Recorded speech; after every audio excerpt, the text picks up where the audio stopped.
Hi, I'm Jesse Grigsby and I work for Otis Technology, and today we'll be talking about how to clean and maintain your AR-15.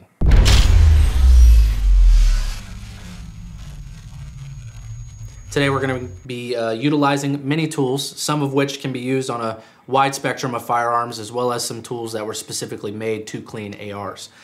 To start, we have the Otis 5.56 AR kit. We also have a 5.56 ripcord here that's meant to be a one-pass bore cleaner. Can be used in lieu of not having some of the tools within this kit. We also have some Otis patches, as well as some cleaners here. We got the MC7 bore cleaner, followed by the FP10 Lubricant Elite, which is a CLP. 085 surface wipes to be used upon the exterior once we are done. And then some of the more specialized tools we have is the star chamber cleaning tool, the bone tool. We got a couple AP brushes here as well. So the first thing that you're going to do is ensure that the firearm is safe and ready to be cleaned. So you'll pick it up, visually verify that the weapon is on safe. You can then look down and visually inspect that there is no round in the chamber. And now your firearm is ready to clean. If you find yourself in a hurry and unable to properly break down and clean this AR, you can use a ripcord, which is a one-pass cleaning meant to quickly clean your barrel without the need for disassembly. You take the skinny end of the ripcord and slide it right in through the breech until it comes out through the muzzle, and then you just pull it through. Now we're going to get into disassembly of this AR-15. If you have any questions about disassembling yours, you should always refer to your owner's manual. The first thing that we're going to do is we're just going to punch out both the rear takedown and the front pivot pin, and we should be able to just separate the upper from the lower receiver. Then we can pull out the bolt carrier group and the charging handle. And finally, we're going to pull out the buffer assembly located here at the back. This rifle now is ready to be cleaned. So what you're going to do is you're going to separate the buffer from the spring. And the spring is what we're really going to focus on here, because springs do need lubrication, and these do get pretty mucked up from carbon and fouling over time. So simply just take a rag, wipe it down, and then with the same rag or a patch, just apply some FP10, try to get in between all of the coils here. And then take a small film of CLP and you can coat your buffer with it. And that is it for the buffer assembly. Next, we're going to move on to the bolt carrier group. So the first thing that you're going to want to do is along the left side of the bolt carrier group, you're going to pull out the firing pin retaining pin. You're going to want to put that somewhere safe because it is small and very easy to lose. Next thing you do, the firing pin will come right out once you turn it upside down. Go ahead and set that aside. Next, what you're going to do is you're going to rotate the cam pin so that you can get it past the gas key here, and that should slide right out of that groove there.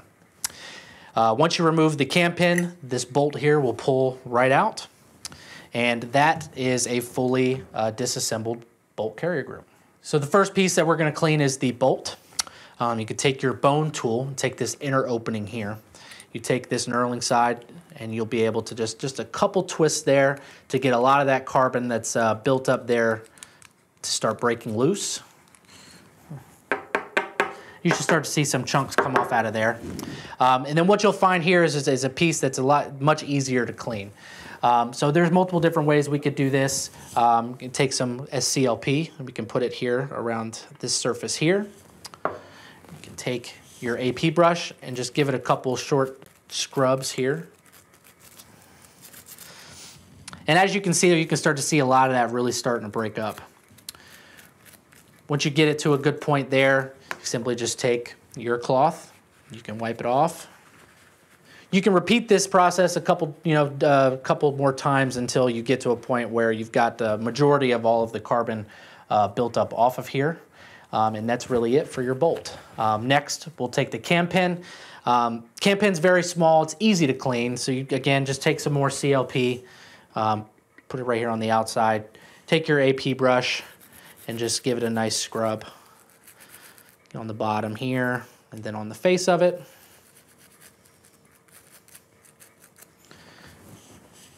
And then you can wipe that down. And now we can move on to the firing pin. We do have a slot in the bone tool that you can put the firing pin in. It's here, and you slide that in, give it a couple turns in order to get the deposits of carbon that like to build up here around the open face right there.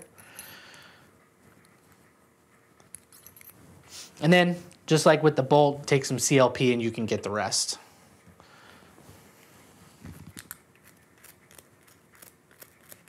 Carbon typically doesn't like to build up on here as much as it does the other parts here, and then you can wipe it down. Firing pin, retaining pin, again, just take, you can take your excess CLP you've got here on your hands and just rub it on there and then wipe it down, and then that should be good to go. And last but not least, we'll move on to the carrier itself.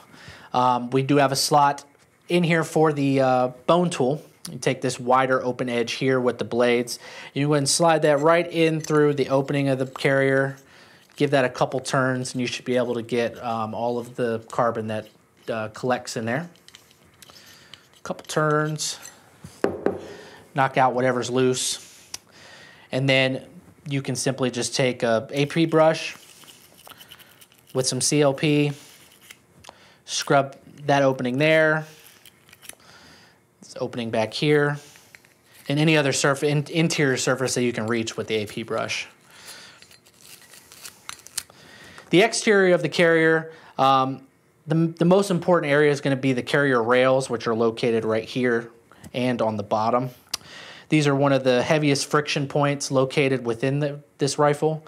And most all AR-15s. So giving these two areas right here a very generous amount of CLP will definitely help you going down the line.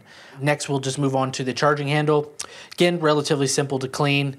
You can just take some CLP and give it a nice thin coat. Take your AP brush, give it a nice good scrub. The charging handle is another piece that is a relatively high friction point.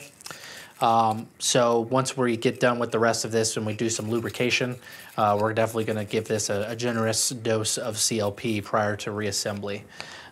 Once that's scrubbed down, again, just wipe down that excess CLP, and your charging handle also will be good.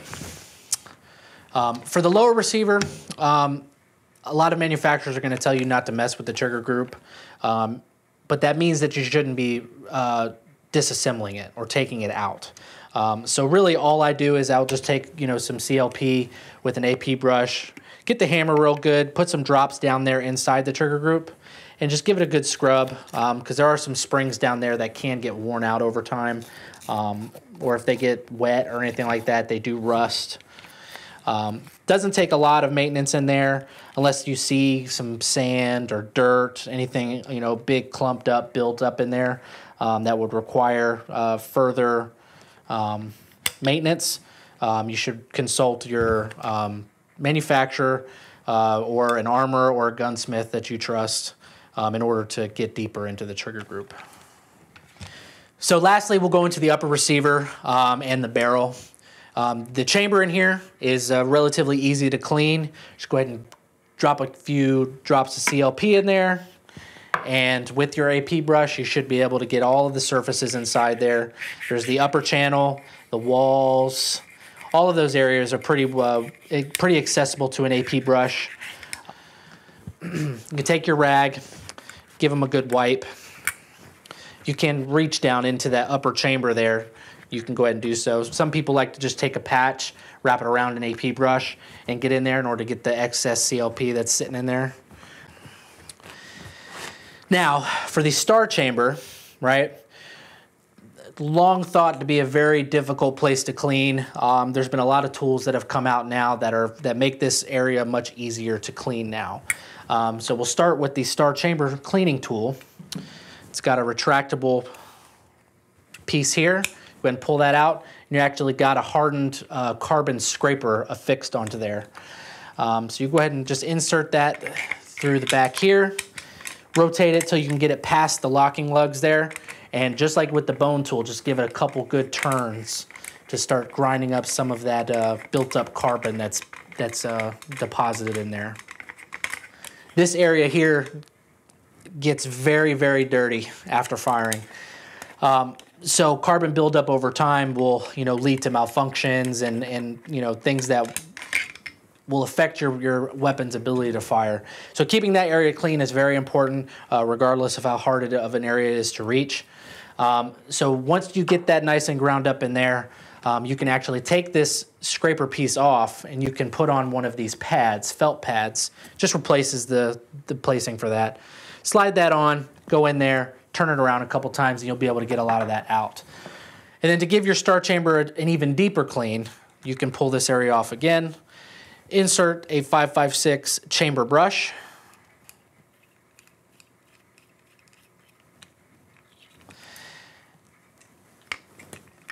and same process, stick that right in through there, and you'll be able to get that in there and give it one last good once over to get that star chamber nice and clean.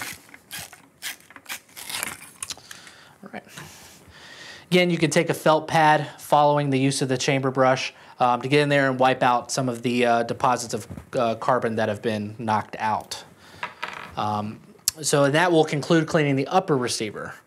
Last but not least, we're going to move on to the actual barrel itself. We talked earlier about utilizing the ripcord, but this is going to break it down even further, actually using a pull-through cable with patches, a bore brush, and some cleaners. So what we're gonna use the Memory Flex cable. Located within this kit, we have a slotted tip. Take that and screw that onto one end. Now for this pull-through system, Otis makes these special patches to use with this pull-through system. If you have any questions about tying this patch, you can refer to the suggested video down below, or you can go ahead and look at Otis's YouTube channel, and they've got plenty of how-tos on how to actually tie these patches. Just go ahead and slip that through the slotted tip, as so. You take these bottom edges, and you can go ahead and pull those up to get a nice little flower design there. You go ahead and flip that down like that, and you'll take a couple drops of your CLP and put that around the slotted tip. So you're going to draw a wet patch first. You'll go ahead and pull that through. And out the muzzle, take your cable pull, and pull that on out. You should be able to get a lot of what's loose just like that. And then you can remove the slotted tip and apply your 556 bore brush.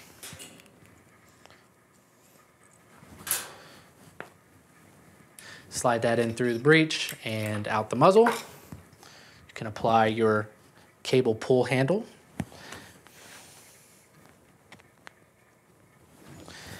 And you can pull that through. You can pull this through a couple times, just really get into the lands and grooves of the barrel, knock loose a lot of that carbon that's built up in there. And then what you'll do is you'll apply another patch, a dry patch, tying it the same way. And you're going to pull this through, 3, 4, 5 times, really until the patches start to come out clean.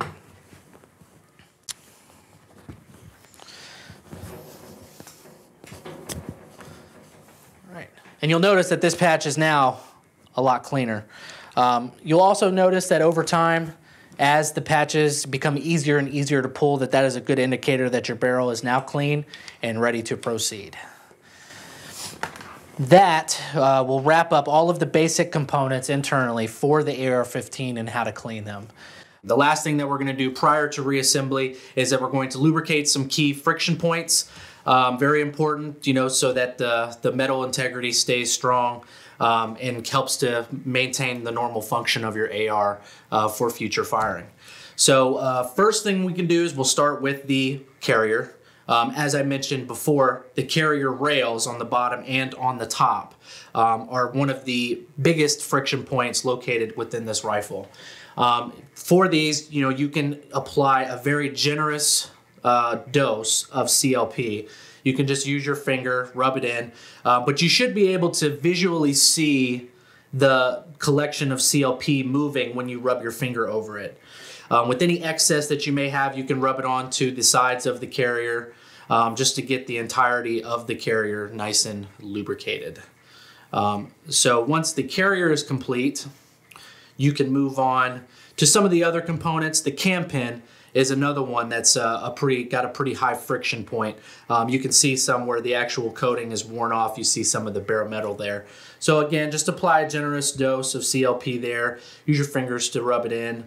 Any excess, you can just move it to your hands just to move on to the next one. Firing pin needs a very thin layer, so take the excess that's on your hands, rub it along the outside. And then for the bolt, again, as we mentioned, this area collects a lot of CLP. You see some friction marks there with bare metal. So again, just apply some CLP, rub it around. The extractor and ejector points here on the actual bolt face don't need a lot, just one drop. So you can just take whatever CLP you've got left over, rub it on there. The charging handle, right here on the interior here, is what rides with the carrier, and on the top, right on the upper channel of that upper receiver. You can apply a good amount of CLP here just in order to keep that functioning well. You should be able to hear it when you're actually charging your rifle. If you hear like any sharp metallic sounds, then you know that you should apply maybe a little more lubrication. So charging handle's good. So we'll go ahead and we'll reassemble the bolt carrier group quickly just to get that out of the way. Start with the bolt. We'll take the bolt tail here on this skinny opening here and slide that in. You're going to rotate the bolt so that you can see the holes in there facing upwards, and you'll take your cam pin and you'll try to slide that in. The difficult part about these, there's two holes. And the difficult part is that only one hole is tapered enough to fit that cam pin. I was lucky enough there to get on the first try. If not, just rotate the bolt 180 degrees and you should be able to slide it in. You'll rotate the bolt now so that it's horizontal to the actual carrier. And you can pull that bolt, the actual bolt backwards so that it extends all the way that it will allow it. Then you can take the firing pin, you can drop that right in the hole here until it drops right into the hole. And then lastly, your firing pin, retaining pin, you should be able to slide that right in there. The long side will go parallel with the rest of the carrier when it's sitting flush. And then just a quick functions check for the carrier is you'll be able to extract and retract the bolt just by doing this. Obviously, if the bolt is retained, you'll see the firing pin going in and out. You know that your bolt carrier group is properly reassembled. Moving on to some of the last key friction points is going to be here in the upper receiver. You're going to want to make sure you get a nice thin layer right here around these locking lugs, and then in the upper channel, and then this groove that you see right here. This is where the cam pin likes to rotate when it's locking and unlocking from the actual barrel extension itself. So you could go ahead and take some CLP, drop some right there in that little groove. Get some in that upper channel in the upper receiver. And then you can, if you can't reach it with your finger, I've got a small pinky finger, so I can just take my pinky finger, rub that down in there just to get it nicely coated throughout that whole upper channel in there. Get a nice amount in that little groove that's cut there. Take another little drop it in the actual barrel extension itself. And that will conclude lubricating all of the friction points really within this AR-15. So the last thing that we're going to do prior to assembly is we're just going to run our quick ripcord back through the barrel just to get any excess solvents. Now you can use the memory flex cable that we used earlier during cleaning, but you are going to want to just run this through any excess solvents that are located in there, get them out, and we will be good to go. Now we're going to go ahead and reassemble this AR-15. There's not a right way to do this. Whatever method works best for you. So first thing I'll do is just go ahead and I'll reattach the upper and lower receiver together. You've got the takedown pin here in the back with this channel here. You go ahead and slide that in. And then your front pivot pin should just slide right in place. Then you'll go ahead and push both of these pins in. Just go ahead and push in the front pivot pin for now, because we're still going to need to access the interior of the upper receiver. Once that front pivot pin is firmly placed in there, it's locked and rotated, what you're going to do is you're going to take your charging handle and you're going to slide it right into the upper channel that we lubricated earlier. There's an angle at which you put it in at an angle, and you're going to want to catch these side grooves here, and it'll slide right in and up into the channel. It may take you a couple seconds to find it, but once you've got that in there, it should sit parallel just like that. Next, what you're gonna do is you're gonna extend the bolt out all the way with the throw method that we did earlier. And you're gonna wanna put that gas key right here, right into that open channel of your charging handle. You may need to pull the charging handle out a bit to get it in there. But once that gas key is sitting firmly right in there, you're gonna wanna just push it in together. You should hear a click, and both of those pieces are back together. The last piece, and probably the easiest, is we're gonna put the buffer assembly back inside. So you can take the buffer, put it back into the spring, and then you're gonna wanna just push it right down into that hole. Use the buffer to help you push. Give it a little force, and you should be able to push the buffer past that detent there. Once it's sitting there without popping out, you know the buffer assembly is in there and good to go. The last thing that you'll do is just simply drop the upper receiver back down into the lower, and you'll push in that rear takedown pin, and your AR-15 is now fully reassembled.